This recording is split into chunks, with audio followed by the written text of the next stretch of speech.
میرے عزیزوں، ایک بات مجھے یاد آتی، ایک نوجوان کا کردار بڑا عجیب تھا۔ میلاد کا دن تھا 12 ربیع الاول، میں ٹرین سے اتر رہا تھا، ایک نوجوان مجھ سے کہنے لگا، حضرت میں چاہتا ہوں کہ آج حضور کی بارگاہ میں کوئی اچھا تحفہ پیش کروں۔ صاحب جھنڈے، کمکمے، مٹھائیاں سب لگا کر کے تو تحفے پیش کرتے۔ اس نے کہا میں کچھ ایسا کرنا چاہتا ہوں حضور پاک صلی اللہ تعالیٰ علیہ وسلم کو خوش ہوں۔ میں اتر رہا، اچانک ذہن میں بات آئی، کہا اللہ کے نبی کے اخلاق یہ تھے کہ وہ بوڑھوں کی مدد کرتے، ان کا بوجھ اٹھاتے۔ مکہ میں حضور مشہور تھے اس بات پر۔ ہم اتر رہے ہیں، دیکھو ٹرین سے کوئی بوڑھا اتر رہا، اس کا سامان اٹھا کر پہنچا دو، سنت ہے یہ بھی۔ اور آج 12 ربیع الاول ہے، تم حضور کی بارگاہ میں خراج عقیدت پیش۔ یہ بات کہا اور میں گزر گیا۔ ایک بوڑھی عورت دو بڑے بڑے شاپر لے کر آ رہی، اس کے پاس گیا اور کہا کہ اماں جی مجھے دو، میں اٹھا دوں۔ وہ پہلے تو گھبرائی کہ تو کیوں اٹھائے گا، تو کلی ہے کیا ہے، میرا سامان کیوں نہیں دوں گی، نہیں دے رہی تھی۔ اور کیوں دے اجنبی کو؟ اس نے اصرار کیا اماں جی دے دو دے دو،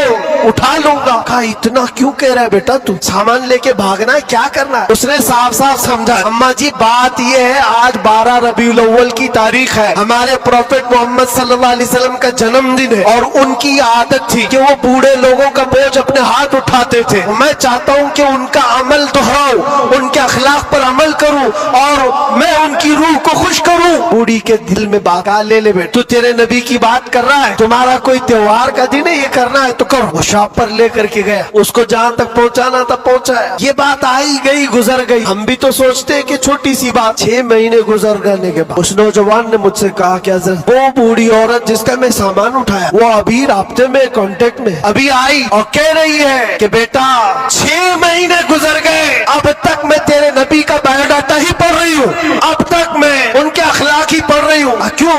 تیرے اس عمل نے مجھے اتنا متاثر کہ اس زمانے کا کوئی جوان، ارے میرے بیٹے میرے پوتے نہیں آئے مجھے لے لے، کسی اور کا بیٹا میرا سامان اٹھا رہا ہے، اس کے اندر اتنا اثر کہاں سے آیا؟ اور جب تو نے بتایا یہ تیرے نبی کے عمل ہے، میں نے سوچا کہ اس نبی کو کیوں نہ پڑھوں۔ پڑھتے پڑھتے میں اس مقام پر